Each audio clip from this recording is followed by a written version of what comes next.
ucapkan ahlan wa sahlan kepada pemateri kita Al-Ustaz Happy Andi Bastoni MPDI yang sudah hadir di tengah-tengah kita. Assalamualaikum warahmatullahi wabarakatuh, Ustaz Happy.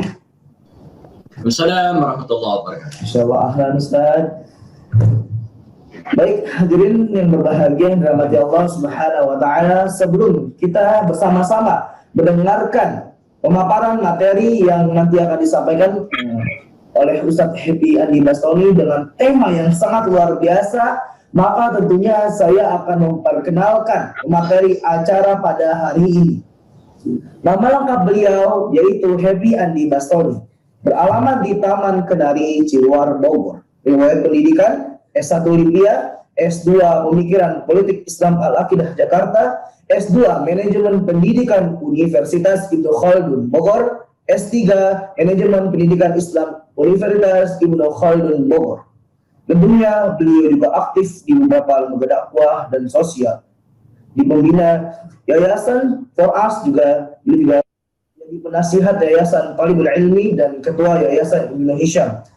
Juga di lembaga sosial yaitu Humas IKADI Bogor tahun 2012 hingga 2016. Tentunya di perjalanan dakwah beliau pernah menginjakkan kakinya di Hong Kong, di Cina, Australia, Jepang, Singapura, Malaysia, Abu Dhabi, Dubai, dan Turki. Sungguh Masya Allah materi kita pada kesempatan yang berbahagia ini.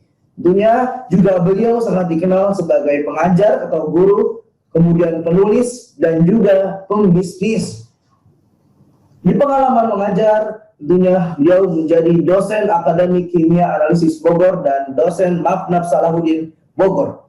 Dan tentunya menjadi trainer Sirah Nabawiyah di berbagai acara seminar. Dan untuk menulis, dia juga sangat berpengalaman sangat sekali.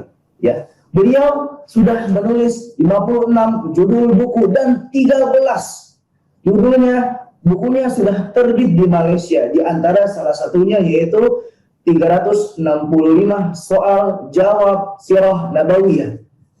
Ya. Kemudian di pengalaman berbisnis, dia menjadi owner penerbit Pusaka, Al-Bustan, dan direktur CV Jaya Inti Persada, dan tentunya pengelola bisnis online.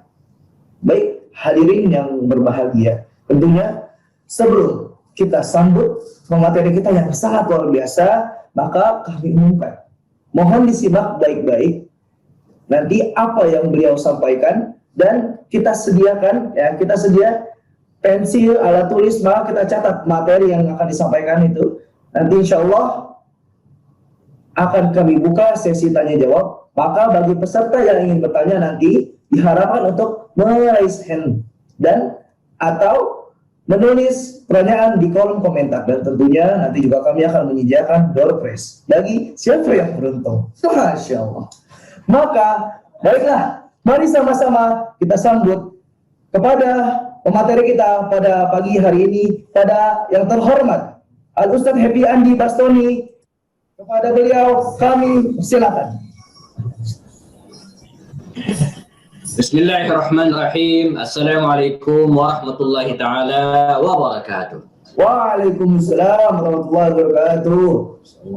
Innal hamdalillah nahmaduhu ta'ala wa nasta'inu bihi wa nastaghfiruh. Nashhadu an la ilaha illallah, nashhadu anna Muhammadan abduhu wa rasuluh. Allahumma shalli ala hadzal nabiyil karim wa ala alihi wa sahbihi ajma'in. Rabbi shrah li sadri wa yassir li amri wahlul 'uqdatan min lisani yafqahu qawli. Qala ta'ala fi kitabihil karim, a'udzu billahi minasy syaithanir rajim. Bismillahirrahmanirrahim. Laqad kana lakum fi Rasulillahi uswatun hasanah liman kana yarjullaha wal yawmal akhir wa dzakarallaha katsiran. Para peserta kajian sahabat Quran dimanapun berada, wabil khusus Ustadz Khairul Saleh, kemudian Ustadz Arif Hermanu, Ustadz Jafaruddin, Ustadz yang lainnya, ada 133 partisipan yang tergabung di aplikasi Zoom pada pagi hari ini, ya. Baik yang berada di Depok barangkali, kemudian mungkin di Tapos Bogor, sebagian juga mungkin ada di Sumatera Utara, saya dengar tadi ya.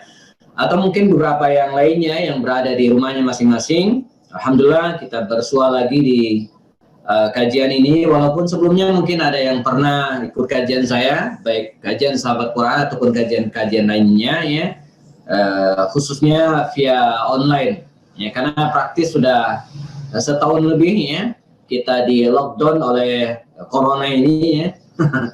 Terus terang Ustaz Khairul Soleh, saya di luar pandemi itu biasa keliling di 50-an ya titik setiap bulan nih ya. Ada majelis taklim, kajian perkantoran, training dan seterusnya ya. Tapi di wabah atau di masa pandemi ini semuanya harus online ya, dan mengajar juga demikian. Saya ngajar di 3 kampus pun sampai sekarang dilaksanakan via online.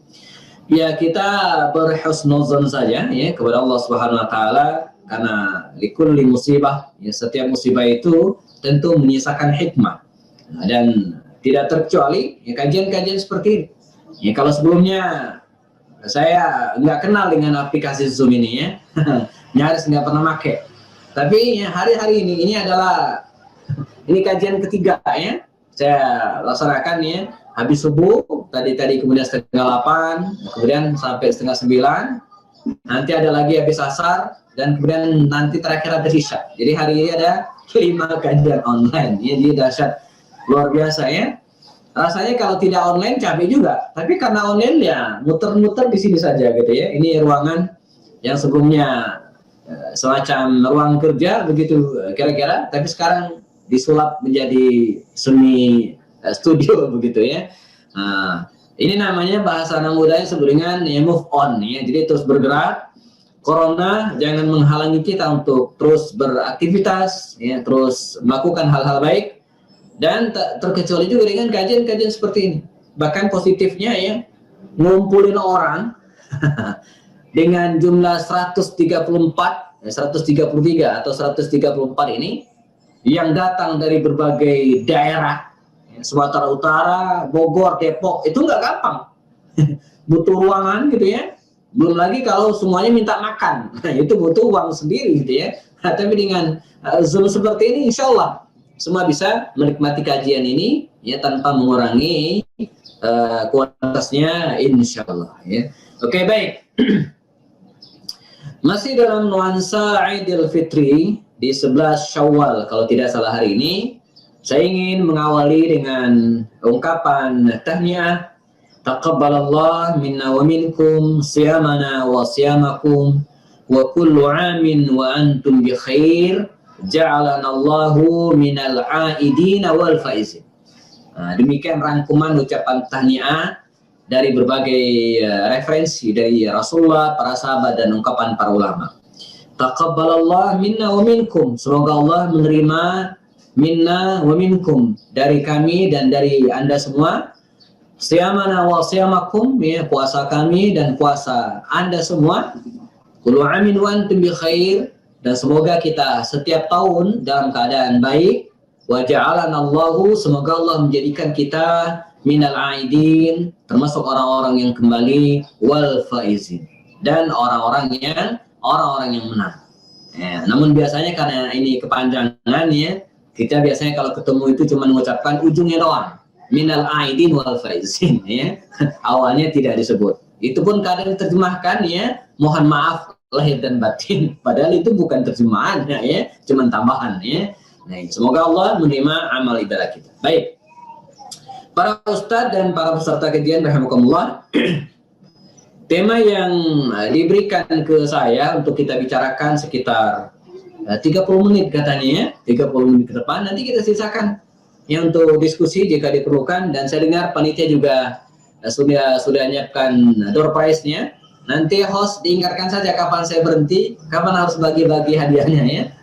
Nanti diingatkan di chat Zoom saja ya. Jangan di WA, karena WA saya tidak bisa dijangkau. Jadi via, kalau ada yang ingin sampaikan oleh host, nanti bisa chat personal lewat Zoom, insya Allah ya, saya aktif. Oke, baik. Kita akan bicara tentang bagaimana menjaga interaksi dengan Al-Quran pasca Ramadan. Ini tema yang menarik ya. Bagaimana menjaga interaksi kita dengan Al-Quran, sahabat Quran ya, pasca usai Ramadan yang 11 hari sudah berlalu. Kalau kita lihat ungkapan para ulama terkait dengan ciri ya diterimanya ibadah seseorang, ini menarik karena setelah Ramadan berlalu kita tidak bisa memastikan ya apakah ibadah Ramadan kita termasuk tilawah Al-Quran kita ya diterima oleh Allah Subhanahu wa taala atau tidak. Ya, jadi nggak ada sertifikatnya gitu ya.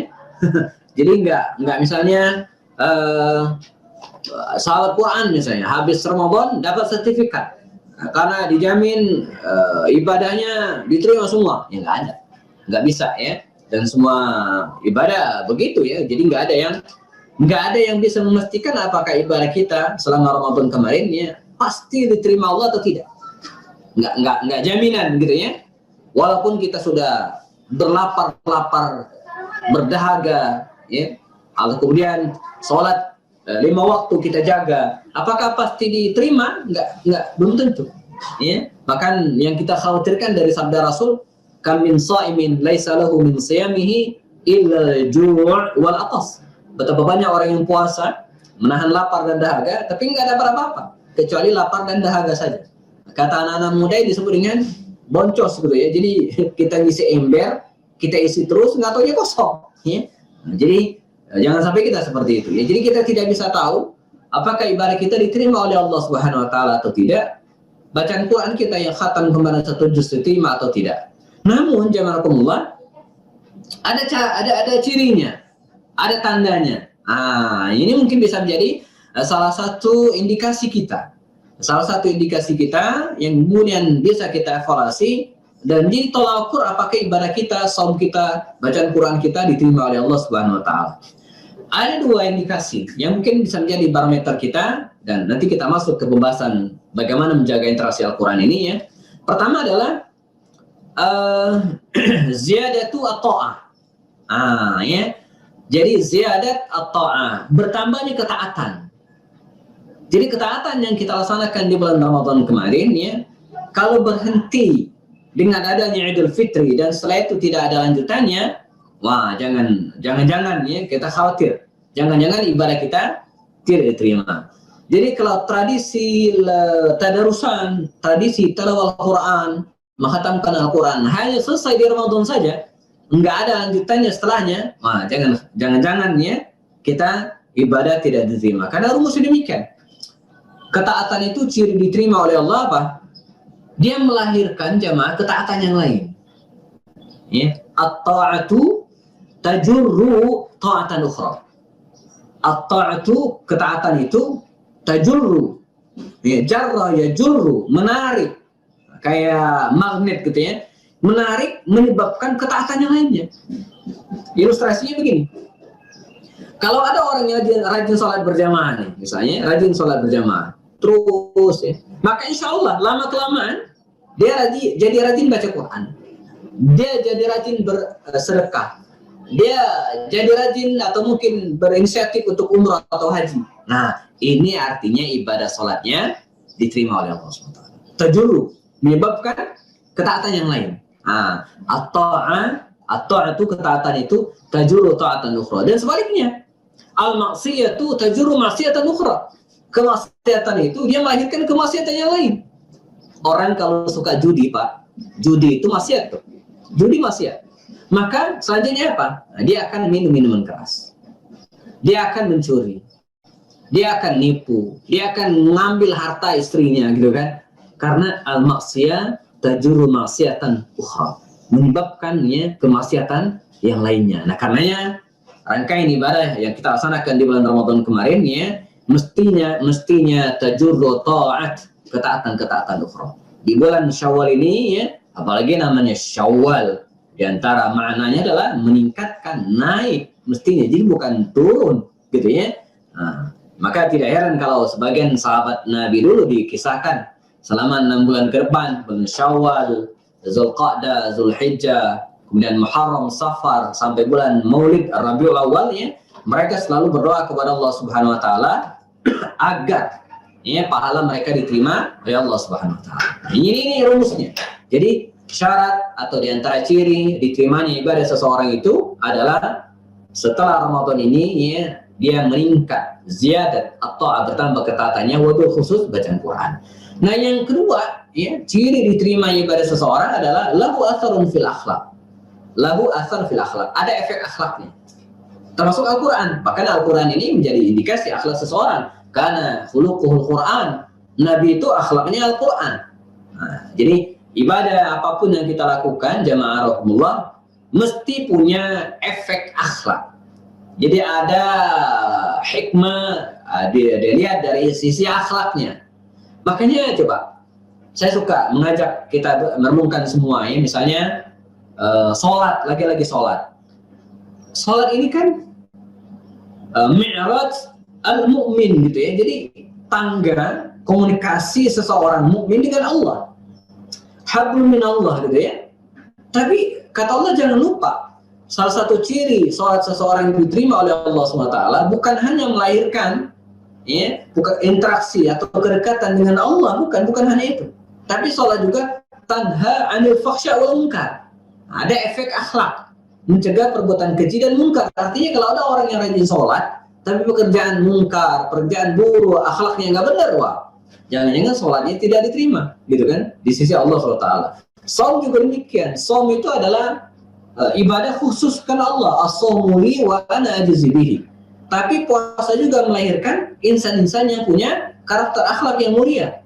Ya, dia jadi lebih peduli kepada orang lain.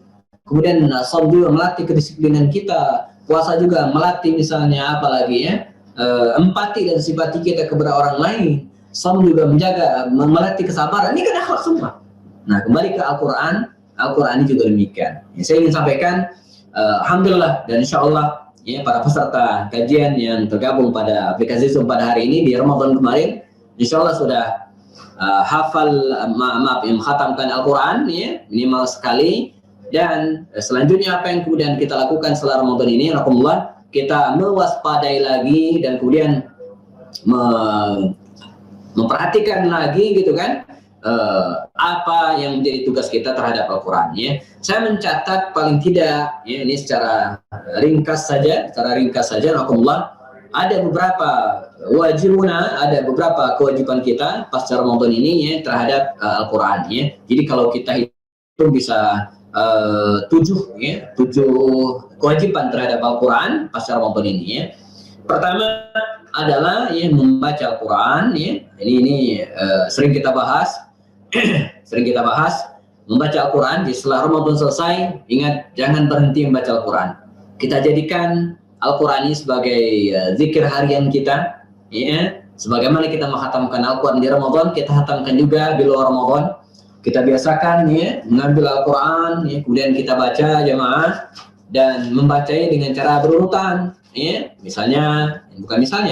Jadi seharusnya dimulai dari misalnya Al-Fatihah ya, kemudian lanjut Al-Baqarah ya, istirahat kita lipat, bikin lipatannya atau dikasih tanda, besok lanjutin lagi. Jadi tidak cukup membaca Al-Quran itu dengan loncat-loncat atau misalnya baca ayat tertentu saja, misalnya Jumat baca Yasin doang, Al-Kahfi, itu udah bonus.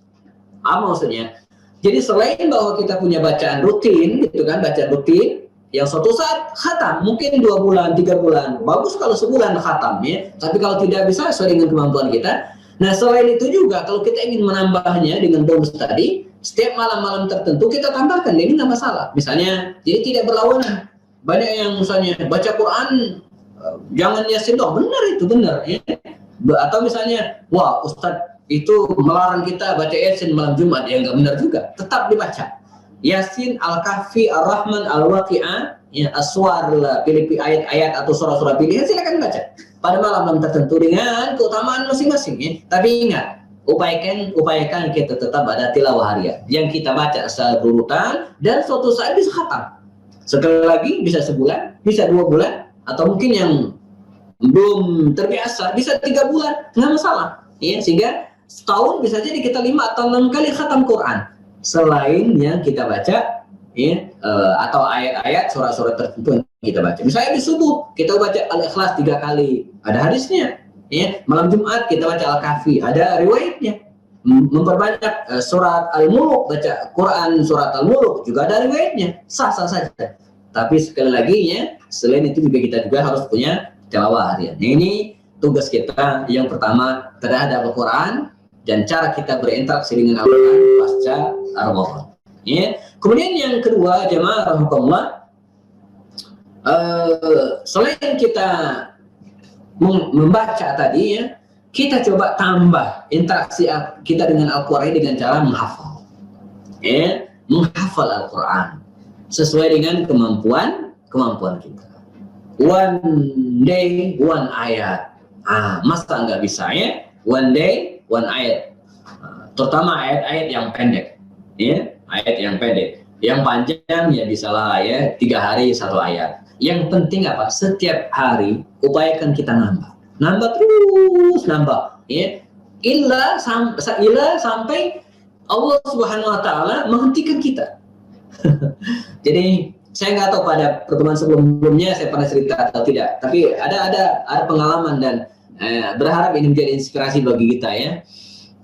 Ustadz Mutammimul Ula, ya, almarhum sudah meninggal dunia beberapa bulan yang lalu. Dia punya anak ya, dengan istrinya Ibu Wiryaningsih, Ibu Wiwi kita panggil ya. Dia punya anak 11 orang. 10 hafal Quran. Yang 1 enggak, karena meninggal waktu kecil. Ya, meninggal waktu kecil. Nah 10 ini hafal Quran semua. Tapi bapaknya Ustadz Mutammimul Ula ini yang tinggal di Cibinong ya. Saya pernah ketemu dan kemudian waktu itu beliau kontak saya, Ustadz bisa ke rumah, katanya saya punya bahan dan tidak ada waktu untuk menulis, mungkin Ustadz bisa bantu, kita kolaborasi. Saya nyiapin bahan, Ustadz menulis. Saya ketemu beliau di masjid. Dari obrolan itu ada hal yang menarik yang saya garis bawahi terkait dengan hafalan Quran ini. Apa itu? Jadi kata beliau, mondok Ustadz, saya katanya sekarang sedang menghafal Al-Quran. Sudah lama, waktu itu tahun jauh sebelum dia wafat ya, mungkin ya saya masih aktif sebagai wartawan di tahun 2007-an pada waktu itu ya. Usianya mungkin di atas 50, mungkin 55 tahunan waktu itu usianya. Saya berusaha untuk menghafal Quran dan target saya kata beliau 30 juz. Ya. Target saya katanya 30 juz. Tanpa saya tanya, dia menjelaskan dan alhamdulillah sekarang sudah masuk ke juz 7. Bayangin di usianya yang 55 tahun sekian, targetnya 30 juz dan baru dapat 7 juz. Kira-kira nyampe enggak tuh 30 juz? Tapi sepertinya beliau sudah bisa membaca apa yang ada dalam benak dan pertanyaan saya. Kata beliau, kalau nanti usia saya tutup, malaikat mencabut nyawa saya dengan izin Allah, dan saya belum hafal, ya, hafalannya belum 30 juz, kata dia, saya nanti bisa menggugat malaikat di hadapan Allah. Kenapa mencabut nyawa saya sementara saya belum hafal, katanya. Wallah, ini mungkin bercanda, tapi serius. Dan qadarullah betul, beliau wafat meninggalkan kita dari status atau kemudian postingan anaknya. Ya, Ustaz Saihun Bashir, salah seorang anaknya yang juga sekarang sudah hafal Quran dan mengambil kuliah di Madinah. Saya sempat baca salah satu postingan beliau di Instagram ya. Nanti teman-teman bisa cek juga ya. Nah, ini ada Bashirun namanya ya. Dia pernah memposting ya Quran yang pernah, jadi bapaknya dulu almarhum dulu ya, ketika baca Quran itu dia nggak pindah-pindah mushafnya, itu aja sampai bukan gitu ya, sampai ya ujungnya rusak gitu ya. Nah jadi ini mushaf yang selalu dibawa oleh bapak, selalu dibaca oleh bapak, jadi nggak pindah-pindah gitu kan Quran ini ya. Nah ternyata bapaknya dulu selain menghafal dia suka ngasih stabilo di Quran tersebut dan tanda ya untuk memudahkan menghafal. Itu menurut catatannya ya dari Quran tersebut diperkirakan, wallahu alam ya, karena kita tidak bisa mengkonfirmasi karena orang yang sudah meninggal dunia, dari Quran yang peninggalan ayahnya yang sudah lecek itu yang dibaca itu diperkirakannya beliau ini sudah hafal juz yang kesekian belas, saya lupa apakah 15 atau 13, belum nyampe 20 ya, sekian belas. Nanti saya coba lagi nyari ini juga ini ya, websitenya ya. Tapi saya pernah baca. Jadi diperkirakan bapaknya almarhum ini memang tidak sampai khatam 30 juz, baru nyampe sekian belas juz. Ketika dia meninggal dunia dulu 7 juz, gitu kan. Nah, sekarang ketika dia wafat, perkiraan gitu, kira-kira sekitar 15 atau 13 atau 15 juz yang dibaca. Nah, artinya apa? Ini memberikan penjelasan kepada kita bahwa tugas kita terhadap ini maaf, ini saya udah ketemu iya. Nah, ini saya share saja, maaf. Ini menarik, semoga jadi inspirasi ya. Ya maaf, saya buka ya Instagram putra beliau sendiri ya. Sudah ada di monitor, teman-teman? Sudah kelihatan? Sudah kelihatan? Sudah ya? Nah, ini status apa namanya? Bukan status, postingan putra beliau ya, ininya ya. Ya. Namanya Saikhun Bashir ya. Nah, ini nanti teman-teman Bashirun ya. Nah, di postingan ini kita lihat mana tadi sempat hilang ya. Sebentar. Tadi udah ketemu. Ini saya sengaja buka ini supaya berharap ini menjadi semacam inspirasi bagi kita. Ini ya. Nah, ini Quran bapaknya. Ini almarhum Ustaz Mutamimul Ula, meninggal dunia ya. Nah, ini Quran bapaknya, lihat. Teman-teman bisa lihat kan ya. Saya bacakan ini mushaf bapak. Mushaf berukuran besar ini mulai digunakan bapak sejak 2003, kemanapun dimanapun, baik safar maupun mukim, bapak selalu membawa mushaf ini. Seakan tidak mau berpisah darinya. Bapak literally menjadikan Al-Quran sebagai sahabat. Ya. Meski covernya sudah hampir copot, beliau membetulkan lagi dengan solatip, lembaran halamannya sudah menebal, pertanda sering dibolak-balik, warna kertasnya juga sudah menguning. Beliau menggunakannya untuk tilawah, menghafal, murojaah, banyak catatan-catatan tersimpan rapi di mushaf ini. Ayat-ayat yang dirasa berkesan atau dilihat saling mirip, beliau tandai dengan garis stabilo atau pulpen. Teman-teman perhatikan ya. Masih teringat betul tegurannya jika sekali saya menggunakan mushaf kecil seukuran tangan. Jangan pakai mushaf kecil, nanti mata kamu rusak. Atau pakai mushaf itu yang standar besar, biar mudah menghafalinya dan tidak salah-salah. Beliau bukanlah hafiz Quran, beliau bukanlah hafiz 30 juz. Tapi obsesinya untuk menjadi hafiz Quran 30 juz selalu tertanam kuat. Doain Bapak Yasir, Bapak punya cita-cita sebelum meninggal hafal Quran 30 juz. Sebab itu sepanjang 2011-2014, Mukhayyam Quran selalu rajin diikuti. Selama 4 tahun istiqamah menghafal hingga terhenti di juz 11. Padahal umurnya sudah 57 tahun. Kalaulah penyakit yang menyerang sarafnya tidak berlanjut membuatnya ringkih di tahun 2012, saya yakin Bapak selesai 30 juz. Oke. Jadi nyambung cerita saya tadi, teman-teman sekalian. Saya pernah ketemu beliau dan kisah yang sama ini beliau sampaikan. Dia ingin menghafal Quran 30 juz, tapi qadarullah. Beliau wafat di tahun kemarin ya, dengan kondisi hafalan 11. Saya ralat tadi. Kalau lihat dari status anaknya sekitar 11 juz, belum sampai. Tapi Bapak ini, Ustadz Mutamimul Ula ini, ya rahimahullah, ya, Allah maghfir lahu ya, punya jawaban nanti di akhirat. Gitu ya. Kenapa tidak hafal 30 juz? Ya, karena penyakit yang mengerogotinya 4 tahun namanya, tidak sanggup gitu kan, dan kemudian sampai meninggal dunia. Dan ini mengingatkan kita kepada seorang Khalid bin Walid, teman-teman sekalian. Khalid bin Walid itu tidak hafal Quran. Khalid bin Walid itu tidak hafal Quran. Khalid, siapa yang tidak kenal? Ya. Tapi dia punya jawaban nanti di akhirat. Ya. Ketika ditanya oleh Allah Subhanahu Wa Taala, kenapa dia tidak hafal Quran? Jawabannya apa? Azghalani ankal jihad. Karena dia sibuk berjihad. Sibuk berjihad. Nah, pertanyaannya adalah kita hari ini harus menyiapkan jawaban. Ya, nanti menghadap Allah SWT kalau kita ditanya, kita harus menyiapkan jawaban. Limadza? Kenapa la tahfazul Quran? Kenapa tidak hafal Quran? Kita harus menyiapkan jawaban itu di hadapan Allah Subhanahu wa taala nanti. Ya, miris rasanya di tengah negara kita yang ya Masya Allah ya, Ustaz Mamuri ya, ada apa namanya, ada ini juga ya dengan beliau ya, Ustaz Tamim ya, murabbi saya hampir 4 tahun saya dibimbing beliau, Masya Allah ya. Nah jadi kembali kita miris rasanya ya, dan kemudian ironis negeri kita yang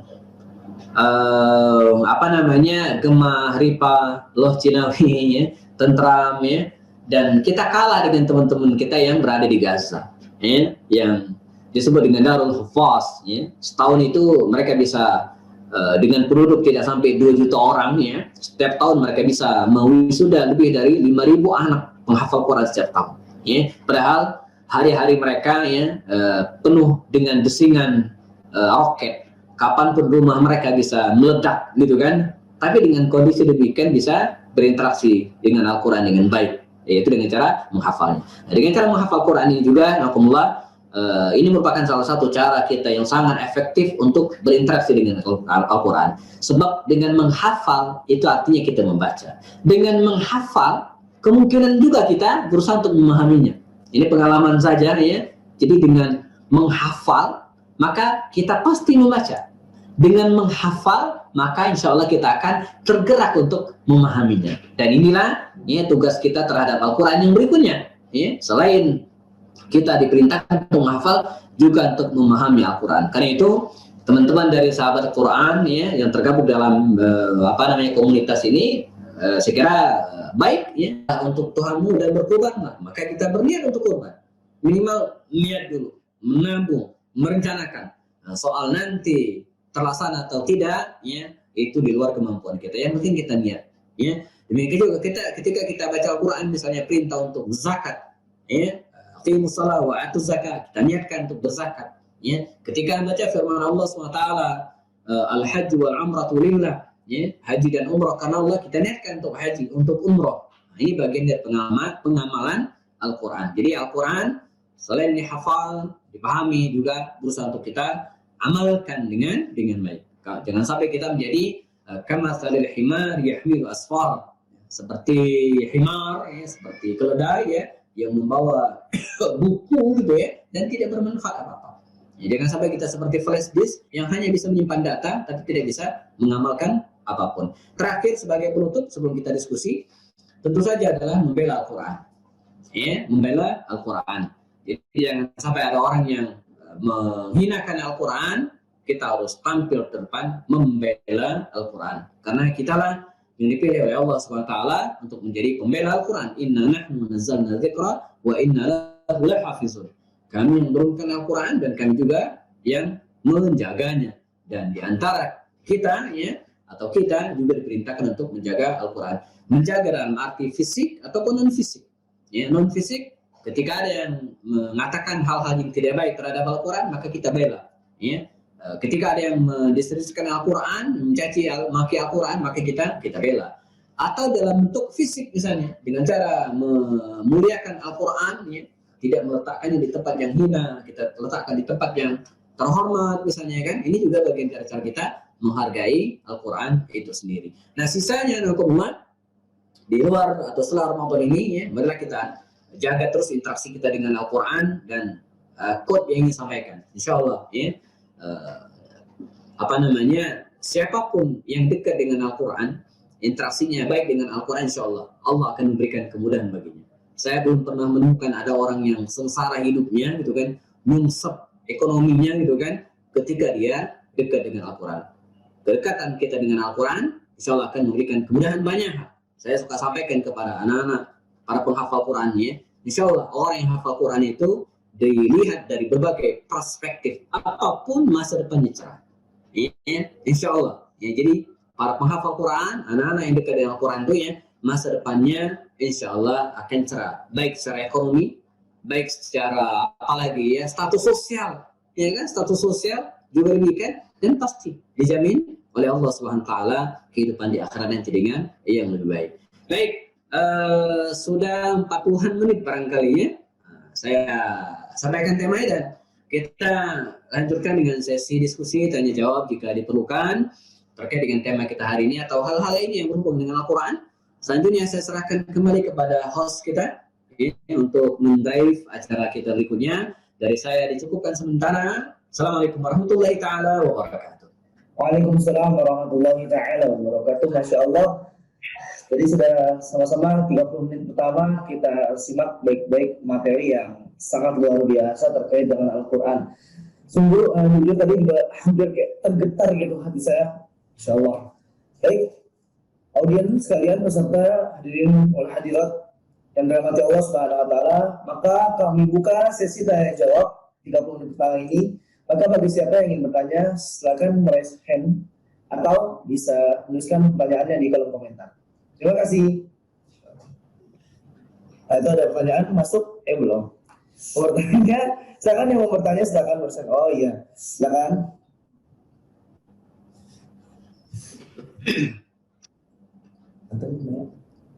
Oh tidak. Insyaallah. Mungkin lagi mengetik nih Ustaz nih. Insyaallah. Ada yang bertanya? Belum. Sebenarnya. Ya, ataupun jika belum ada yang bertanya, maka Hampir lagi. apa? Hampir lagi. Oke. Boleh dilanjutkan dengan materi lagi Ustaz, nanti kita buka lagi sesi tanya jawabnya di akhirnya Ustaz. Oke, baik. Sambil menunggu, biarkan saya menyampaikan materi berikutnya ya. Sementara teman-teman, kalau ada yang ingin bertanya, tetap di chat. Jadi kita agar waktunya tidak terbuang percuma ya. Nah, bicara tentang Al-Quran pasca Ramadan ini, yarahmatullah, melengkapi apa yang sudah saya sampaikan tadi terhadap tugas-tugas kita terhadap Al-Quran. Bagaimana kita bisa atau seharusnya menjadikan Al-Quran ini baik secara fisik maupun non-fisik, atau kita dekat Al-Quran fisik dan non-fisik. Apa maksudnya? Mungkin tidak semua kita bisa mengajar dari babnya mengajar Al-Quran, karena mungkin background kita bukan syariah, ya, tidak kuliah di Libya, tidak kuliah dan seterusnya, ya, background kita bukan Al-Qurannya. Tapi satu hal yang bisa kita lakukan terhadap Al-Qurannya apa? Tetap mendekat. Apa maksudnya mendekat? Seperti sekarang kita ada komunitas ya sahabat Quran, misalnya kan, komunitas sahabat Quran.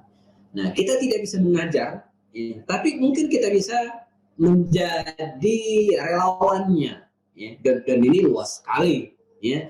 Bisa dari aspek penggalangan dananya, gitu kan. Yang punya ilmu IT atau kemudian agak melek di dunia media sosial, gitu kan, bisa menggarap media sosialnya. Saya coba searching tadi ya di Instagramnya sahabat Quran, saya kira saya belum menemu tadi, mungkin ada tapi belum banyak. Ini bisa diaktifkan, apalagi kalau kita bicara tentang generasi milenial, generasi Z yang lahir 2 tahun 2000-an ya, itu jangkauan media sosialnya itu sangat-sangat penting gitu ya. Nah ini, jadi interaksi kita dengan Al-Quran ini bisa dengan berbagai cara. Ya, bukan dengan cara mengajarnya saja, tapi bagaimana kita bisa ikut serta dalam proyek-proyek Al-Quran ini. Ketika nanti sahabat Quran ingin membangun sebuah pesantren, sudah ada lahannya, kita bisa juga. Ya, bukan hanya menyumbang, tapi bagaimana mengumpulkan dana, ya, mengajak orang-orang gitu kan, dan kemudian sehingga lahirlah proyek-proyek Al-Quran ini. Ya. Dan sebagaimana para sahabat Nabi juga gitu kan, para sahabat Nabi memberikan, misalnya Sayyidina Umar bin Khattab, ketika beliau melihat banyaknya para hufaz Quran yang meninggal dunia syahid dalam perang Yamamah, ya, pada waktu itu di akhir pemerintahan Abu Bakar As-Siddiq ketika melawan Musailamah al-Kadzdzab, dia mengusulkan, nah ini kan ide gitu kan, mengusulkan agar melakukan jam Al-Quran, dikumpulkan Al-Quran, dan itu efeknya, hikmahnya luar biasa bagi kita hari ini. Sayyidina Utsman juga demikian, ketika dia melihat bahwa kaum muslimin sudah tersebar ke berbagai wilayah, ada 7 wilayah besar pada waktu itu, maka Utsman menginisiasi agar menulis ulang Al-Quran dan menyebarkan mushaf tersebut ke berbagai wilayah. Sayyidina Ali bin Abi Thalib radhiyallahu anhu juga demikian, ketika dia melihat bahwa mushaf Al-Quran sudah tersebar di mana-mana, dan yang masuk Islam bukan hanya orang Arab, banyak yang non-Arab yang mungkin tidak semuanya bisa baca Quran dengan baik, maka diusulkan kepada Abul Aswad Ad-Du'ali, ya, agar memberikan harokat Al-Quran, harokatisasi Al-Quran di zaman pemerintahan Ali bin Abi Thalib. Artinya apa? Interaksi mereka dengan Al-Quran itu tidak pernah berhenti, tidak hanya putus ketika bulan Ramadan, dan interaksi kita itu bisa dengan berbagai cara tadi itu, ya, membaca, menghafal, dan mungkin menulis gitu kan, ya, bisa dimasukkan juga. Itu hanyalah sebagian, tapi yang lainnya kita harus melibatkan diri kita dalam proyek-proyek Al-Quran. Ya. Monggo, sudah ada pertanyaan? Masya Allah, sudah banyak ya? Oh, sudah Ustaz. Oke. Ada yang bertanya Ustaz? Sudah, kita lihat. Assalamualaikum, Ustadz. Saya ingin bertanya, bagaimana kiat-kiat agar anak semakin semangat, semakin senang dalam belajar Al-Quran? Soalnya anak-anak sekarang susah sekali untuk disuruh belajar, apalagi menghafal Quran. Nah, itu Ustadz. Ya, ini saya kira pengalaman kita semua kayaknya ya. Udah, pertanyaan dari Ibu Reni, Ustaz. Pertanyaan dari Saya kira pertanyaan Bore ini pertanyaan kita semua, dan ini tantangan kita semua, di mana kita harus berantem dengan internet, berantem dengan gadget gitu ya. Kalau di zaman saya kan nggak ada tantangan-tantangan seperti ini ya. Paling ya teriakan teman-teman aja ngajak main. Kalau sekarang kan nggak, mereka tidak bermain di luar ya, tapi di dalam rumah mereka disibukkan dengan gadget dan internet. Nah, apa yang kemudian harus kita lakukan? Terus kemudian, ya kalau kita lihat siklus at-tarbiyah gitu kan, siklus dalam pendidikan anak itu kan tidak bisa dilepaskan dari 3 hal. Ya, jadi ketika kita ingin mendidik anak-anak kita gitu kan, apapun, ya, baca Quran, sholat berjamaah, bersedekah, puasa, ini tidak bisa dilepaskan dengan 3 hal. Yang pertama apa? Apa yang ada disebut dengan al-qudwa, ngasih contoh. Ya. Jadi nggak mungkin kita bisa nyuruh anak kita baca Quran itu membaca ataupun menghafal kalau kita nggak mulai. Kita start dari diri kita. Soal hasilnya seperti Ustadz Mutambi Mulula tadi, walaupun hafalan anak-anaknya mungkin melampaui dia, tapi dia paling tidak sudah start. Ya. Jadi makanya misalnya para ibu sekalian ya, nonsen dan bohong sulit gitu kan. Kalau kita berharap anak-anak kita dekat Al-Quran, misalnya habis di prime time saja lah ya, habis subuh dan habis maghrib. Ini kan prime time ya, habis subuh dan habis maghrib. Ya, relatif tantangannya dikit dan bisa konsentrasi. Saya di rumah terus terang ya, memanfaatkan 2 waktu ini untuk mendekatkan diri anak dan anak-anak dengan Quran. Ba'da maghrib no gadget, no handphone, kita lepaskan semua. Maghrib sampai isya kita full Al-Quran. Jadi kemudian pada subuh juga demikian, di luar Sabtu Ahad. Kalau Sabtu Ahad biasanya saya suka ngisi kajian, ya, bahkan sudah teman-teman suka janjian, Ustaz bisa ketemu habis subuh, insya Allah bisa. Tapi mohon molorin dikit, saya bilang kan 6:30 lah, jangan persis habis subuh. Karena saya sudah mematok habis subuh, ya, saya akan mendampingi anak-anak berinteraksi dengan Al-Quran. Nah, jadi kita mulai dari sini, Al-Qudwa, kita kasih contoh. Kita ambil Quran, kita hafalin, ya, kita baca di depan mereka. Nah, ini sebenarnya Al-Qudwa, 1. Ngasih contoh. Ya, dan ini bisa dilakukan untuk semua hal. Sholat juga demikian, sholat berjamaah. Ya, dimulai dari contoh, ngasih contoh aja. Jadi anak-anak itu mungkin gagal mendengar, tapi insya Allah akan selalu berhasil melihat. Kita nggak usah nyuruh, nggak usah bentak, tapi kalau kita menghafal Quran di depannya, dan insya Allah dia akan ikut. Yang kedua, yaitu dengan cara membiasakan. Biasakan aja terus, biasakan ya. Jadi walaupun sulit, tapi ini harus dibiasakan. Seperti komitmen tadi, habis subuh atau habis maghrib, pokoknya Quran aja, pegang, minimal pegang dulu. Karena lama-kelamaan kan, ketika dia pegang handphone, nasihati, jangan, Quran, pegang Quran. Baca komik, ganti Quran, penting pegang dulu. Ini sebenarnya membiasakan. Nah, kalau dia sudah terbiasa, alhamdulillah, kata orang Melayu, ala bisa karena biasa. Sesuatu itu biasa karena biasa. Terus ini akan ditawid, akan jadi suatu hal yang adat kebiasaan bagi dia. Jadi refleks otomatis. Habis maghrib Quran, habis subuh Quran. Nah, ini yang kedua. Nah, yang ketiga, dengan cara apa? Memberikan pemahaman yang baik. Dibiasakan, dikasih contoh, dan kemudian dinasihati, ya, supaya dia membekas dalam otaknya, supaya tidak terpaksa, karena penuh dengan kesadaran. Nah, ini pengkondisian ini bisa kita lakukan di rumah kita masing-masing. Di luar itu, kalau kita pengen yang lebih intensif gitu kan, lebih istilahnya ya, serius. Ketika kita tidak bisa lakukan di rumah, ya ujung-ujungnya pesantren. Ya, ini salah satu solusi. Saya personally, Pak Ustaz Soleh atau yang lainnya ya, Ustaz Mamuri ya, saya punya 5 anak dan 3 saya sudah bekali di rumah. Nah, ada yang 3 juz, ada yang 4 juz, ada yang 2 juz. Saya sudah bekali hafalan. Jadi begitu tamat SD mereka ya, ada yang 3 juz, ada yang 4 juz. Ya, bekal di rumah. Nah, setelah itu saya arahkan ke pesantren dan alhamdulillah lulus SMP ya, atau sebelum SMA mereka sudah selesai semua 30 juz. Jadi karena sudah terkondisikan dari rumah, ketika mereka diarahkan ke pesantren, lulus SMP, tapi ada juga yang kelas 2 SMA baru selesai, sudah beres, 30 juz sudah beres. Ya. 3 orang, ya. Tinggal 2 lagi, yang 2 lagi juga baru kelas 5, kelas 6, nanti tahun depan masuk pesantren lagi, dan sudah ngantongin ya 3 juz. Jadi insya Allah masuk pesantren nanti dia sudah masuk 4 juz. Ya, ini yang keempat. Yang kelima, anak saya baru SD kelas 1 juga masih dalam pengkondisian. Ini apa namanya kebiasaan yang bisa kita lakukan dari rumah kita masing-masing. Yang lainnya silakan. Ya, ada pertanyaan lagi Ustaz dari Rika Astriawati. Assalamualaikum warahmatullahi wabarakatuh. Waalaikumsalam warahmatullahi wabarakatuh.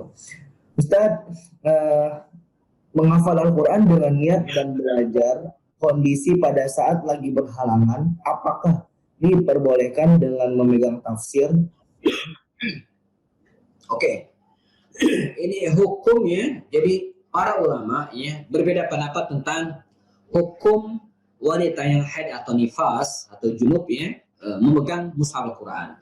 Dalam mazhab Syafi'iyah ya itu tidak dibolehkan. La yamassuhu illa al-mutahharun. Tidak boleh memegang mushaf ini kecuali orangnya suci ya.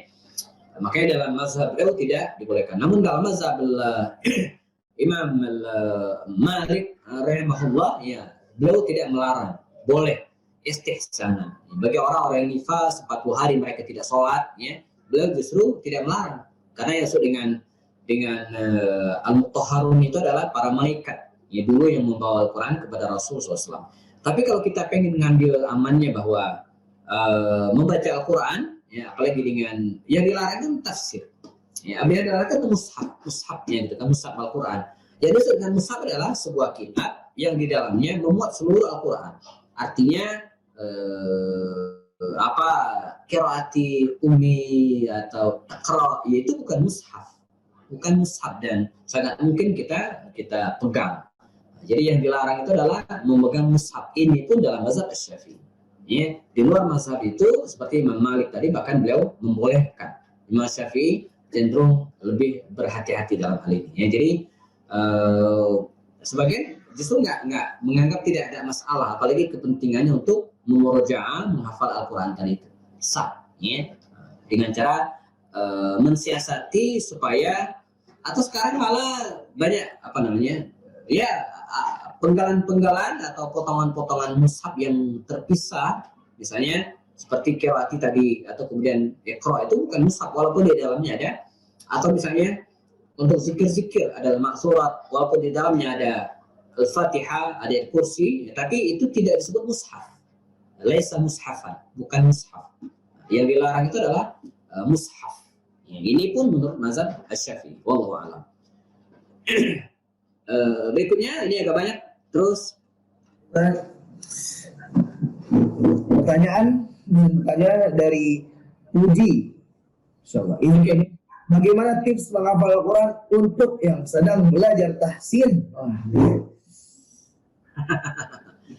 Ya, jadi menghafal Al-Quran itu bisa terus sambil jalan, gitu ya. Jadi kalau saya ada yayasan Tahfiz Quran untuk anak-anak yang belum bisa baca Al-Quran, tetap kita ajarkan menghafal ayat-ayat pendek.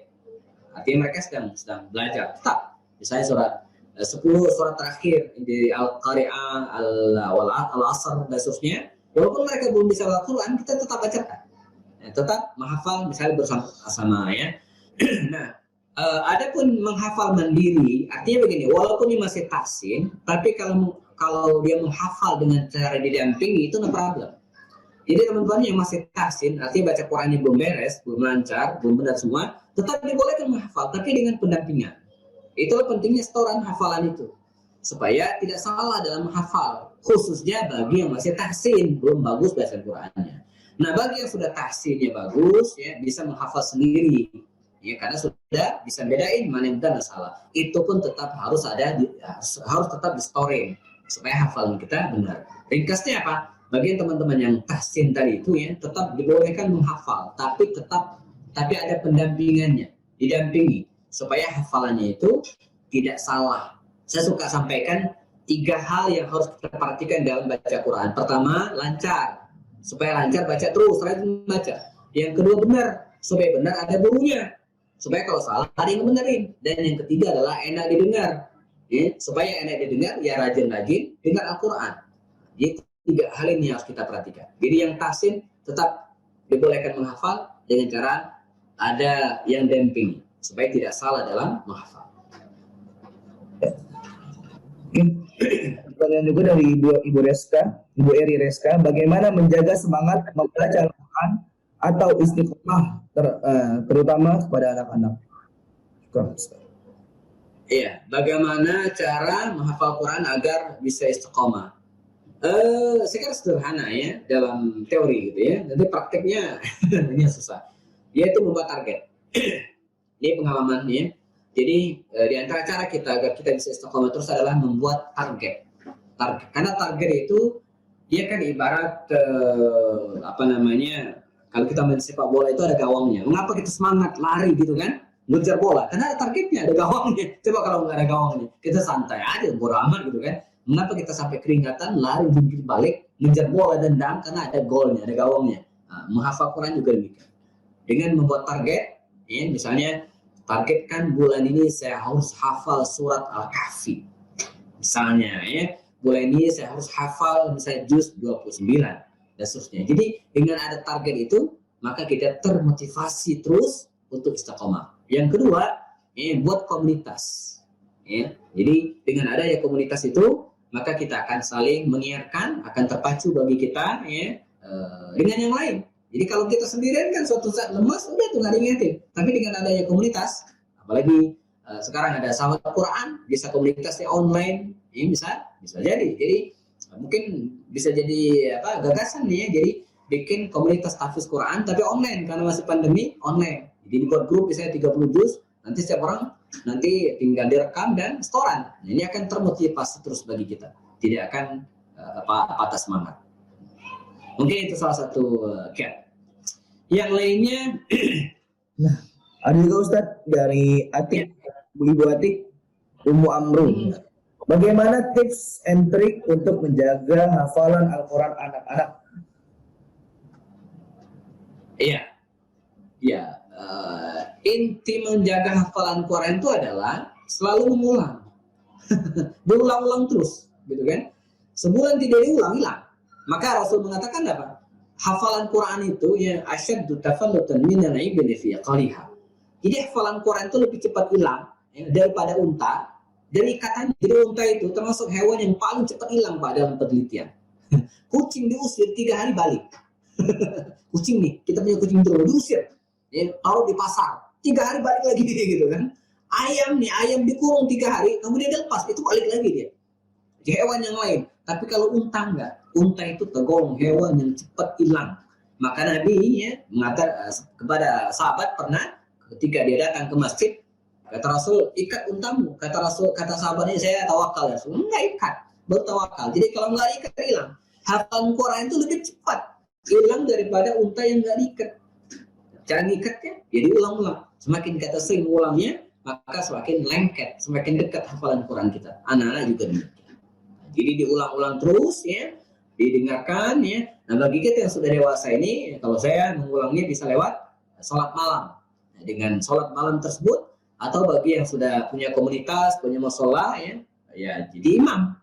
Jadi dengan menjadi imam, ingat jadi imamnya jangan baca itu lagi, tapi tanawu al-qira'ah, meragamkan bacaan.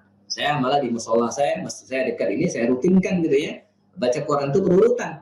Jadi terus ya, misalnya beberapa waktu dulu saya Al-Kahfi halaman pertama, besok halaman terus, nanti khatam Al-Kahfi. Sebab dengan menjadi imam itu, ya, kalau kita jadi imam itu hafalannya betul-betul harus kuat, harus 200%. Kalau cuma 100% jadi imam hilang. Sebab begitu masuk di ruangan imam itu udah hilang separuh karena grogi. Jadi anak-anak juga demikian, harus ya, diulang-ulang terus. Dan ini di mana saja bisa. Bahkan sambil di jalan, ya, sambil kalau saya mungkin saling tebak-tebakan, lanjutkan ayat berikut, senang. Yang bisa jawab dapat hadiah. Nah, ini memberikan motivasi bagi mereka. Ya. Intinya diulang-ulang terus. Lainnya, Tadi juga ada pertanyaan dari tim Musara. Tapi ini mungkin pertanyaannya sama ya, bagaimana cara agar cepat hafal Quran. Semoga tadi yang disampaikan Ustaz tadi yang pertanyaan yang menjaga Quran bisa dijawab ya. Ini pertanyaan dari Ibu Yeti dari Cirebon, Masya Allah. Bu Yeti, apakah boleh mengajarkan Al-Quran sesuai dengan ilmu yang saya dapatkan? Oh iya, jadi kita harus mengajarkan sesuai dengan ilmu yang kita dapatkan gitu ya. Dan makanya begini, sebenarnya dengan cara mengajar itu maka kita akan belajar. Ya, ini rumusnya. Jadi dengan cara mengajar, maka otomatis kita belajar. Jadi misalnya karena suatu saat, apalagi tajwid, ya tajwid itu kan kalau nggak diajarkan, kita malas tuh menghafal yang kalau dalam praktek oke, tapi dalam hal teori itu kalau nggak mengajar teman-teman sekalian itu akan lupa. Ya, cuma jelaskan jenis-jenis makharijul huruf. Ya kalau ikhfa izhar saya masih hafal ya, tapi kalau sudah masuk ke hukum-hukum mat misalnya apa itu dengan mat iwad, apa itu dengan majaz munfasil, mat ribet, tapi dengan mengajar justru kita akan mendapatkan ilmu. Ya, jadi mengajarlah maka Anda akan belajar. Itu dengan mengajar maka kita terus akan belajar. Jadi dengan nyuruh anak-anak kita menghafal maka kita akan menghafal. Jadi ada juga orang yang nggak mau ngajar, kenapa? Ilmunya masih dikit. Belajar, jangan biarkan. Jadi kalau Anda merasa ilmunya masih dikit, ya tambah ilmunya supaya bisa mengajar, gitu ya. Jadi jangan bangga jadi orang awam.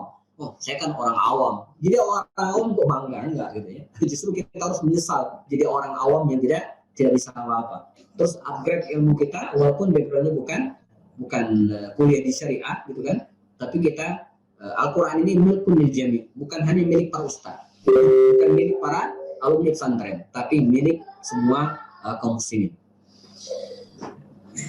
Insya Allah kita lanjut ini. Assalamualaikum, Ustaz, ada pertanyaan dari Hermidah Yulianti. Salam Ibu. Terkadang saat membaca Al-Quran dan terjemahannya kita tidak mengerti apa maksud dari terjemahan tersebut, sehingga sepertinya tidak ada yang membekas di hati. Bagaimana solusinya, Ustaz? Iya. Jadi Al-Quran ini kan ijmalian. Jadi mushaf Al-Quran ini teman sekalian dia umum dan tidak detail. Jadi ayat-ayat yang disajikan oleh Allah Subhanahu wa taala bersifat umum dan karenanya dia butuh tafsir, ya. Adapun translator terjemahan kadang tidak cukup karena dia menerjemahkan harfiah, ya. Karena itu butuh tafsir. Kita tafsir. Dan untuk memahami kitab-kitab tafsir ini kadang tidak juga gampang, butuh guru ustaz. Tapi paling tidak membantu kita, ya. Karena itu saya himbau kepada teman-teman ya. Ada yang nanya, Ustaz, di rumah kita perlu stok buku apa aja? Ya, 9 buku di rumah itu ya, bikin perpustakaan minimal 5 bidang ilmu. Pertama, pastikan di rumah Anda ada Quran dan tafsirnya. Ya, ada Quran, tafsir, bukan hanya terjemahan, tafsir. Tafsir apa Ustaz? Oh, banyak sekarang. Ada tafsir Ibnu Katsir. Yang tidak bisa bahasa Arab ya. Pilih yang ada Indonesia, sudah ada terjemahannya. Ada tafsir At-Tabari, ada tafsir. Ini saya punya tafsir Ibnu Katsir ya. Jadi atau misalnya tafsir Al-Quran, itu akan memudahkan kita. Ini termasuk buku-buku yang harus kita stok di rumah kita. Sisanya ada buku fikih, ada buku sirah, ya, dan ada juga buku hadis. Ya. Ini kita stok di rumah. Betul, jadi tidak cukup dengan translate. Translate itu hanya ya sekilas, ya, tapi harus didalami dengan kitab-kitab tafsir. Saya pribadi juga demikian. Walaupun maaf, saya kuliah 4 tahun setengah bahasa Arab, kalau baca Quran, saya tetap butuh tafsir. Ya, jadi ketika baca ayat-ayat tertentu ini maksudnya apa, kita bongkar, kita tafsir. Itu akan memudahkan kita dan akan membekas, insya Allah. Next berikutnya. Dari Bu Asri Pratiwi yang bertanya, jika bacaan Al-Qurannya masih belum baik, apakah bisa tetap menghafal Al-Quran dengan terus belajar tahsin atau belajar tahsin dulu hingga bacaan benar-benar baik, lalu baru kemudian menghafal Al-Quran? Terima kasih. Ya, tadi sudah saya jawab ya, sekilas bahwa bagi yang belum lancar baca Quran atau tahsinnya belum beres, bisa menghafal surat-surat pendek dan pendampingan. Jadi harus didampingi supaya tidak salah panjang pendeknya, supaya tidak keliru. Ya. Nah, sambil memperbaiki bacaan Quran kita. Yang saya khawatirkan begini, kalau ada yang menjawab, jangan menghafal Quran dulu, tapi perbaiki tahsin. Ujung-ujungnya tahsinnya enggak, menghafal Quran enggak. Ini bahaya gitu ya. Nah, justru karena kita menghafal, ada keinginan menghafal, maka ini akan memberikan motivasi kepada kita untuk belajar tahsinnya. Jadi dua-duanya jalan. Jadi kalau tahsinnya belum benar, bacaan belum benar, tajwidnya belum beres, ya, menghafal ayat-ayat pendek dulu dan didampingi supaya tidak salah dalam melafazkan ataupun panjang pendeknya. Sembari kita perdalam ilmu tahsin tilawah kita. Jadi dua-duanya jalan. Jangan sampai nunggu tahsin dulu. Akhirnya sama seperti ini, Pak. Ada yang nanya, Ustaz, yang saya umrah dulu atau haji dulu? Ya, ada yang jawab, oh jangan haji, terus jangan umrah deh. Terus yang wajib kan haji dulu. Udah daftar? Belum. Ujung-ujungnya hajinya umroh enggak? Itu ada tuh orang kampung saya ya. Saya mau haji dulu Ustaz, baru umroh. Padahal dia ada duit, cukup lah untuk umroh gitu kan. Itu kan sudah daftar haji, belum. Kapan umrohnya? Ujungnya haji enggak, umroh enggak. Ini juga begitu, menghafal enggak, belajar tahsin enggak. Justru dua-duanya bisa sambil jalan, insya Allah. Next, masih ada? Masih ada Ustaz. Wah, ini banyak sekali. Ada pertanyaan dari Ibu Erna Yustiana. Bagaimana kita bisa komitmen untuk terus menjaga, untuk terus menghafal karena begitu banyak halangan yang dihadapi, khususnya di rumah tangga. Wah. Sehingga saya berprinsip kalau saya tidak jadi penghafal Quran, biar anak-anak saya aja yang jadi penghafal Quran. Nah, bagaimana menurut Ustaz?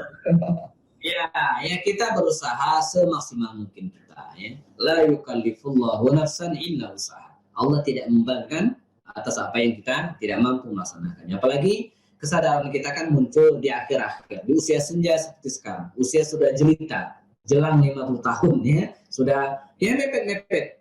Tapi itu tadi, ma la yutraku kulluhu la yutraku juluh. Apa yang tidak bisa diambil semuanya, jangan tinggalin semuanya. Nggak bisa 30 juz, ya 15 juz. Banyak juga Ustaz, 15 ya. Separuhnya lagi lah ya, 10 juz. Banyak juga, ya 5 juz ya. Semampu yang bisa kita lakukan. Nah, sisanya kalaupun tidak terkejar ya, anak-anak kita juga bisa melengkapi dan menyempurnakan. Tapi intinya tetap ada kemauan, tetap ada niat ya. Dan Allah Subhanahu wa taala menilai perbuatan seorang hamba itu kan dari niatnya. Innamal a'malu binniyat ya. Dalam mengungkapkan hal ini bahkan Imam An-Nawawi itu menjelaskan niyatul mu'mini khairun min amalihi. Bisa jadi niat seseorang itu mendahului amalnya. Walaupun dia tidak sempat melaksanakan, tapi kalau niatnya udah kuat, maka tetap dicatat oleh Allah Subhanahu wa taala. Jadi jangan khawatir ya, Allah akan mencatat sesuai dengan keinginan hambanya ya. Kemudian yang berikutnya ya, ada pertanyaan dari Ibu Irma dari Banjaran, Masya Allah, ya. Bagaimana cara memahami Al-Quran? Apakah kita harus mengerti dulu bahasa Arabnya, harus belajar dulu bagi yang belum bisa bahasa Arab? Ya, Al-Quran itu emang dengan bahasa Arab. Jadi supaya bisa mempelajari Al-Quran yang harus bisa bahasa Arab, ya harus bisa bahasa Arab. Bagi yang belum bisa bahasa Arab, ya bisa mulai dari terjemahan. Tapi saran saya teman-teman sekalian tetaplah berusaha untuk bisa bahasa Arab. Ya, belajar ya, sedikit demi sedikit memahami Al-Quran. Sebab mereka yang bisa bahasa Arab, insya Allah ya lebih nikmat membaca Al-Quran. Ya, saya misalnya ketika baca surat Yusuf ya dan bisa bahasa Arab, itu kita seperti membaca kisah tentang Nabi Yusuf alaihissalam. Masa kecilnya dibuang ke sumur itu, maka saya pas baca surat Yusuf itu ya, ini surat favorit saya waktu kecil, saya jarang berhenti ya, sebelum selesai, karena saya merasa ini kisah yang tidak perlu jangan sampai dilewatkan kecuali sampai akhir. Jadi yakinlah teman-teman sekalian, yang bisa bahasa Arab ketika baca Quran itu akan lebih nikmat, akan lebih terasa maknanya gitu kan, bisa mengerti artinya ya, dan terasa juga zauknya, testnya gitu kan. Jadi Al-Quran itu kan mukjizat ya, jadi dia syairnya ya, jadi kekuatan sastranya itu dahsyat, luar biasa gitu ya. Nah, terutama dan ini akan bisa dinikmati orang-orang yang berbahasa Arab. Nah, bagi yang tidak ya mungkin bisa dengan bantuan translate tadi itu ya, terjemahan Al-Quran dan tafsir Al-Quran. Tapi tetap niatkan satu demi satu ditambah gitu ya Al-Quran, pemahaman kita tentang kosakata bahasa Arab ya. Misalnya dimulai dari Bismillahirrahmanirrahim gitu kan, ngertilah terjemahannya apa, kemudian atau ayat-ayat yang biasa kita baca ketika kita sholat ya, Al-Fatihah, minimal Al-Fatihah itu kita ngerti artinya, kemudian Al-Ikhlas tahu maknanya ya, dan toh Al-Quran itu kan banyak kata-kata yang berulang, jadi kabarnya kalau kita sudah bisa menerjemahkan surat Al-Baqarah itu mungkin sudah lebih dari separuh Al-Quran itu bisa kita terjemahkan, karena selanjutnya dia akan berulang kata-katanya ya. Tinggal modifikasi kosakata bahasa Arab tuh yang mungkin berubah ya, sesuai dengan akarnya ya. Jadi tetap disarankan ya, tetap belajar bahasa Arab semaksimal yang bisa kita lakukan. Berikutnya dari siapa lagi? Baik, ini ada dari Ibu Eka Suwartini. Saya mau tanya, karena sering baca Al-Quran di HP, ya, karena belum begitu lancar tahfiznya, apakah boleh? Ya boleh, insyaallah. Ya, boleh, nggak masalah. Baca Quran di handphone ya itu boleh, sah, nggak masalah ya. Apalagi untuk memudahkan ya. Makanya kita husnuzon ya. Jadi ketika di masjid misalnya ada teman kita buka handphone, kita husnuzon dia sedang tilawah. Apalagi sekarang kan handphone kita fasilitasnya luar biasa. Bahkan yang diinstal dalam handphone kita itu kadang sebagian desainnya itu mirip sekali dengan Al-Quran. Jadi halaman-halamannya ya nggak masalah. Sangat-sangat dibolehkan membaca Al-Quran, menghafal Quran lewat handphone. Ya, sah. Ini boleh ya. Dan insya Allah tetap mendapatkan pahala.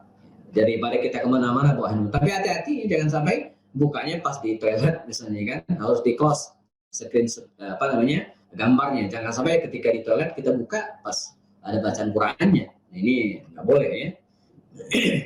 Baik, Ustaz. Ada lagi pertanyaan Ustaz dari Ibu Solihah dari Sakuba Lige. Masyaallah. Assalamualaikum warahmatullahi wabarakatuh. Saya minta tips cara memotivasi anak untuk menjaga hafalan Qurannya, karena saya kesulitan ketika murid GMI kami untuk menghafal karena latar belakang orang tua yang sebagian besar belum bisa membaca Al-Quran. Iya, tips cara memotivasi anak-anak untuk menghafal Quran karena kesulitan, iya betul ya. Jadi bagi para pengelola madrasah ataupun lembaga pendidikan ya, sesungguhnya mengkondisikan anak-anak itu lebih gampang daripada orang tua. Ya, mengkondisikan anak-anak mungkin bisa lebih gampang. Tentu disesuaikan dengan usia mereka masing-masing.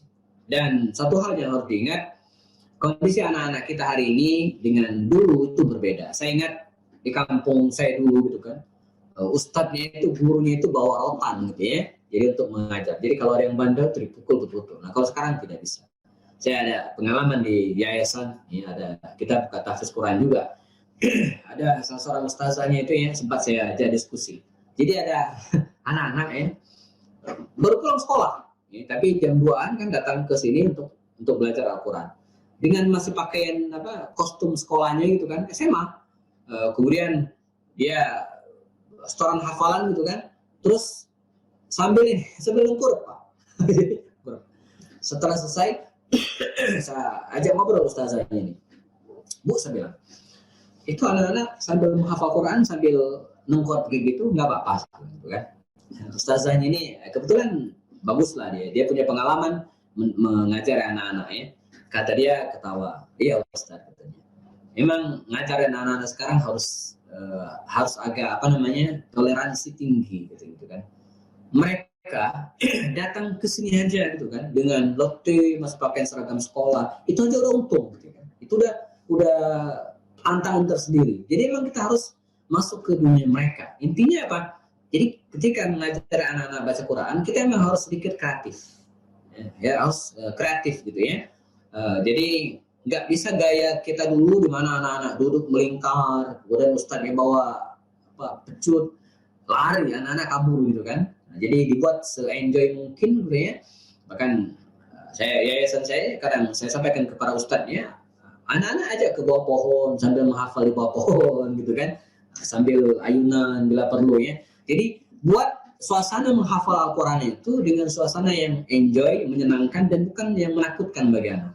Nah, supaya mereka tidak jerah menghafal Quran, ya. Ditambah lagi mungkin suatu saat ada games ringannya, ya. Saya biasa praktekkan misalnya gini, anak-anak di JJR berdiri, ya, sambil melanjutkan ayat. Yang tidak bisa silakan berdiri, main gitu ya. Ini dibuat selincah mungkin lah ya, supaya anak-anak itu senang. Jadi kita bikin Al-Quran itu bukan hal yang menakutkan, tapi suatu hal yang enjoy, nikmat, dan santai bagi anak-anak. Tetap dengan target-target tertentu. Ya. Nah sisanya ya kita sama-sama kondisikan orang tua supaya tetap memberikan motivasi kepada anak-anak. Berikutnya dari Nazarul Raka. Assalamualaikum warahmatullahi wabarakatuh. Anak saya sekolah di SPK dan alhamdulillah sudah hafiz Quran, masya Allah. Dan sekarang sedang mendaftar kuliah. Yang saya tanyakan bagaimana caranya supaya hafalan tetap terjaga, Ustaz. Mungkin tadi ini sudah terwakili ya tadi ya, yang di atas tadi. Ini sudah. Ya. Semoga. Ya, ini bisa dengan cara ibu arahkan dia ya untuk punya komunitas. Ya. Jadi anak-anak kita sudah hafal Quran tadi itu kuliah, itu bisa hilang hafalan Qurannya, tapi dibuat komunitas sehingga dia saling mengingatkan. Yang satu, yang kedua, nah ini yang saya lakukan hari ini ya, yang anak saya udah kuliah. Upayakan mereka kalau bisa dia mengajar. Di sisa-sisa waktu kuliahnya itu dia tetap mengajar, entah di masjid dekat kampusnya atau di mana ya, supaya dia tetap tadi itu terus berinteraksi dengan Al-Quran. Karena dengan mengajar hafalan maka otomatis dia akan menjaga hafalannya. Jadi jangan full ditinggalkan. Tetap upayakan bagaimana supaya anak-anak itu terjaga interaksi dengan Al-Quran. Bisa dengan grouping tadi itu ya, dengan komunitas orang-orang hafal Quran, atau dengan ya dia bikin lembaga-lembaga tahfiz Quran. Nah, ini akan menyelamatkan dia ya, tetap terjaga dengan hafalan Quran. Kalau enggak sibuk dengan kuliah dan tidak bisa atau tidak ada waktu untuk murojaah. Kemudian ya tinggal beberapa lagi, silakan. Ini dari Ibu Lina Marlina. Bagaimana menghalau mengantuk nih, karena setiap sedang merojaah seringkali terganggu dengan ngantuk ini. Itu pengalaman semua orang nih kayaknya ya. Jadi kalau megang handphone ya setengah jam nggak ngantuk ya, baca WA semacamnya. Tapi kalau megang Quran 5 menit ngantuk. Gimana caranya? Ya halau supaya tidak ngantuk ya, supaya tidak ngantuk. Entah berdiri dulu kemudian duduk lagi gitu ya. Atau bisa nggak sih sambil cemilan gitu ya. Di sampingnya ada kue gitu ya. Jadi rasa kantuk itu dilawan. Jangan murojaah Quran di kasur. Wah itu dijamin tuh ya. 5 menit sudah selesai ya. Wassalam ya. Sudah sampai ke India ya. Jadi murojaahnya di kasur. Itu beri apa namanya? Dikondisikan supaya tidak kantuk. Lawan, harus dilawan. Dan makanya target tadi penting. Ini target. Kalau saya biasanya bikin target ya. Atau ini nggak tahu, masing-masing orang beda ya. Ada juga yang begini Bu. Dia murojaah Quran atau kemudian membaca gitu kan, di sampingnya ada handphone. Jadi kalau ngantuk dia lihat handphone WA ya, hilang ngantuk baca lagi. Tapi betul-betul harus komitmen ya, jangan sampai baca WA-nya kelamaan ya. Supaya untuk menghilangkan kantuk aja. Ada yang begitu ya. Ngantuk, diambil handphone, hilang kantuknya, baca Quran lagi. Itu ada yang begitu ya. Intinya dihalau, jangan diturutin. Karena ada target dulu. Kalau target sudah tercapai, nggak masalah. Misalnya target kita murojaah Quran setengah juz, udah kita kejar ya, ngantuk kita lawan ngantuk sampai kemudian target kita selesai. Itu pentingnya target tadi. Ya. Mungkin yang lain punya pengalaman ngantuk ya, silakan. Satu lagi mungkin ada lagi ya kan? Dari Ibu Nurlinda, masya Allah. Assalamualaikum warahmatullahi wabarakatuh. Waalaikumsalam. Bagaimana cara efektif murojaah untuk yang sudah selesai ziyadah 30 juz agar hafalan menjadi rutin dan menimbulkan rasa kecintaan dan ketergantungan kepada Al-Quran? Ya, ada dua. Pertama, membuat target tadi itu ya. Jadi misalnya 30 juz kita bagi. Jadi bagi 2 misalnya. Berarti sehari kita harus khatamkan 2 juz. Dan kalau udah hafal 2 juz sehari itu nggak sulit, ya, cepat dalam 1 jam, 1 jam setengah 2 juz itu beres. Ya ini satu, ya. Insya Allah kita akan terjaga. Jadi buat target dan kemudian kita komitmen dengan target kita itu sehari 2 juz, Ya, kalau ini rutin saja, insya Allah hafalan terjaga. Dan yang kedua, ya tadi itu dengan cara mengajar, ya, mengajarkan Al-Quran, maka itu akan membuat kita ya akan mudah, insya Allah terjaga. Dan yang ketiga, bawa sholat. Hafalan-hafalan Quran kita itu kita bawa sholat, khususnya sholat-sholat sunnah malam harinya kita baca gitu kan hafalan tersebut. Jadi sekaligus sholat malamnya dapat dan murajaan juga dapat. Yang keempat, terakhir, ya, bergabung dalam komunitas. Ya, ini penting. Sebab dengan bergabung di komunitas para penghafal Quran, maka itu akan memberikan motivasi kepada kita untuk terus menjaga hafalan Al-Quran kita. Baik, cukup mungkin masih ada? Habis? Cukup ya?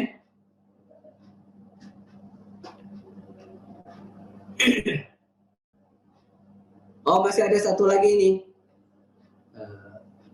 Hostnya di mute suaranya.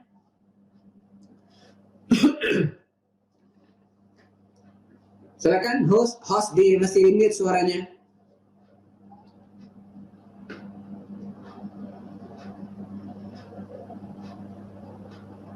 Halo?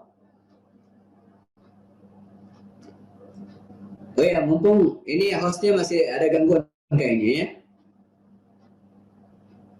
Dari Muhammad Faris Ar-Razi, apakah berpengaruh karena banyak dosa sehingga susah menghafal? Ya betul, banyak dosa itu menghalang kita menghafal Quran.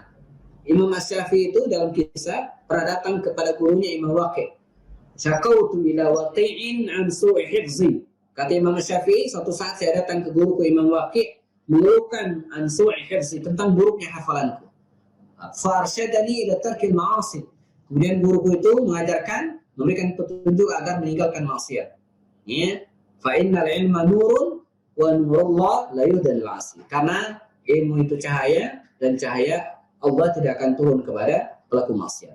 Jadi maksiat itu bisa menghalangi kita untuk menghafal Al-Quran karena kebaikan ya, atau ketaatan tidak mungkin bisa dilakukan bersama dengan kemaksiatan. Nggak mungkin orang pada saat yang sama melakukan ketaatan dan saat sama juga melakukan kemaksiatan. Ya, ini STMJ namanya, sholat terus maksiat jalan, yang nggak benar ya. Jadi harus dipisahkan dan dijauhi ya, untuk memudahkan kita menghafal Quran. Itu lagi dievaluasi. Jadi kalau kita sulit menghafal Quran, pertama yang dilakukan adalah mengevaluasi ya, dosa-dosa yang pernah kita lakukan. Masih ada? Cukup, silakan. Mungkin masih ada satu.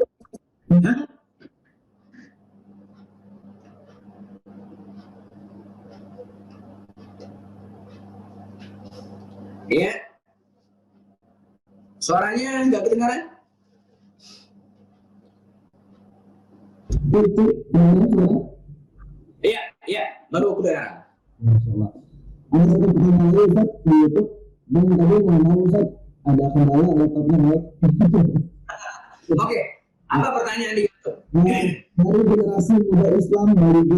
Assalamualaikum warahmatullahi wabarakatuh. Assalamualaikum warahmatullahi wabarakatuh. Bagaimana caranya Ustaz? Saya kalau menghafal Quran bentar lupa, saya lagi bentar lagi lupa. Ya, di antara nikmat yang diberikan Allah kepada kita adalah nikmat lupa. Jadi lupa ini adalah nikmat ya, supaya kita dapat pahala terus, gitu ya. Makanya kita diberikan nikmat lupa. Coba kalau sekali baca nggak pernah lupa, dari mana kita bisa dapat pahala? Ya? Nah, supaya kita tidak lupa maka dibaca terus. Dan ini manusiawi, ya, lupa itu adalah manusiawi. Jadi al-insan ya mahala khata' wa nisyan ya. Yusamma al-insan insanan, manusia itu disebut dengan insan linisiati karena dia suka lupa. Jadi bersyukur gitu ya. Ini tabiat manusia itu nasun itu nisyan ya, likasrati nisyan karena banyak lupa. Nah, jadi bukan hal yang aneh ya, bukan hal yang aneh. Cara ngatasin bagaimana? Ya, kembali ke rumus pertama tadi itu ya. Jadi diulang-ulang terus ya. Karena dengan mengulang itulah kita mendapatkan pahala. Sekali baca hafal, nggak dibaca lagi, nggak ada pahalanya. Jadi justru dengan mengulang-ulangnya itu berusaha untuk mengambil dan kalau bahasa komputer itu ya mengumpulkan lagi hafalan-hafalan yang pernah ada, pahalanya, jihadnya gitu kan, juhdunya justru di situ banyak pahalanya. Jadi manusiawi sekali kalau kita lupa. Ya, yang bahaya kalau kita membiarkan yang lupa itu. Jadi harus upaya. Bagaimana kalau nggak bisa ya? Yang penting kita usaha. Ya, kita berusaha semaksimal yang bisa kita lakukan, sisanya kita serahkan kepada Allah Subhanahu Wa Taala. Jadi jangan sampai gini, karena takut lupa jadi nggak menghafal. Ini bahaya. Sama dengan orang yang takut tidak ikhlas, lalu kemudian sholat di rumah nggak ke masjid. Kenapa nggak ke masjid? Saya takut tidak ikhlas. Kenapa nggak menghafal Quran? Saya takut lupa. Ini salah ya. Menghafallah, soal lupa itu manusiawi, dan usahakan kita terus memurojaah dan mengulangnya. Ada satu ini di luar topik saya. Ada yang tahu ya? Untuk itu juga saya dari Adi Silitonga, Insyaallah. Assalamualaikum warahmatullahi wabarakatuh. Salat asar tahiyat awal tidak baca karena lupa. Ingatnya di rakaat ketiga. Salat harus dilanjut atau diulang? Bagaimana? Jelaskan. Ya, ini hukum fikih ya. Ini termasuk hal yang dibolehkan. Jadi kalau kita sholat asar, maghrib atau apa yang lebih dari 2 rakaat, lupa tahiyat awal, biarin aja. Kita tetap naik, teruskan sholat sampai 4 rakaat. Setelah 4 rakaat, sebelum salam, setelah tahiyat, gitu kan, tahiyat, nah sebelum salam, ya, kita tambahkan dengan sujud sahwi 2 kali. Nah, ini sebut sujud sahwi, sujud kalau kita lupa. Jadi sebelum salam, kita sujud sekali, ya, kemudian bangkit lagi, duduk antara sujud, kemudian sujud lagi, kemudian bangkit, dan kemudian salam. Nah, ini sudah cukup mengganti kelupaan kita ketika tidak ingat sujud tahiyat awal. Jadi tidak perlu diulang. Ntar kalau diulang, ntar lupa lagi kapan selesai sholatnya. Mending kalau sholatnya sendiri. Coba kalau sholat berjamaah. Dan saya belum lama di musola saya, di masjid saya, sholat isya, sholat sholat zuhur kalau tidak salah ya. Jadi ngeblank banget. Saya emang udah ragu ini rakaat ketiga atau kedua gitu ya. Ternyata masih kedua, saya berdiri aja. Sudah lurus begini, di belakang ada yang mengingatkan. Ya, subhanallah, subhanallah. Tapi kalau sudah berdiri, ya terusin aja. Nah, nanti sebelum salam ya, kita sholat sujud 2 kali. Ini disebut dengan sujud sahwi. Ya. Cukup? Masih ada? Cukup Ustaz. Tapi ada satu pertanyaan. Oke. Mohon maaf ya, kita cukupkan saja, insyaallah. Ustaz, jazakumullah khair Ustaz. Sudah berbagi ilmu pada kita semua terkait dengan menjaga semangat berinteraksi dengan Al-Quran dan Al-Quran ini. Baik, hadirin dan hadirat yang dirahmati Allah Subhanahu Wa Taala, alhamdulillah rangkaian materi dan tanya jawab sudah terlaksana dengan baik. Kita sudah mendapatkan materi yang sangat sekali luar biasa dari narasumber kita ini, Ustaz Andi Bastoni. Terima kasih Ustaz, jazakumullah khair. Mudah-mudahan dari materi yang sudah tadi disampaikan oleh Ustaz, kita bisa dapat termotivasi kembali agar senantiasa bisa semakin dekat dengan Al-Quran, bisa semakin lagi cinta dengan Al-Quran. Insyaallah Ustaz. Jadi berikan pada Ustaz untuk closing statement-nya Ustaz. Ya, baik, sebagai penutup teman-teman sekalian, closing statement-nya bahwa walaupun Ramadan sudah berlalu, ya, tapi interaksi kita dengan Al-Quran jangan sampai hilang. Ya, kita upayakan terus untuk menjaga interaksi Al-Quran kita, baik dengan cara terus membacanya, menambah hafalannya, kemudian memahaminya, lalu kemudian mengajarkannya kepada orang lain. Dan intinya, tidak hari tanpa Al-Quran, kita terus berusaha untuk mendekati Al-Quran. Dan Allah Subhanahu Wa Taala insya Allah akan menjamin hambanya yang dekat dengan Al-Quran, baik di dunia maupun di akhirat insya Allah. Demikian, semoga bermanfaat. Mohon maaf kalau ada kekurangan. Ketemu lagi di segmen-segmen berikutnya insya Allah. Saya Happy Andi Bastoni. Al-Afu minkum. Assalamualaikum warahmatullahi wabarakatuh.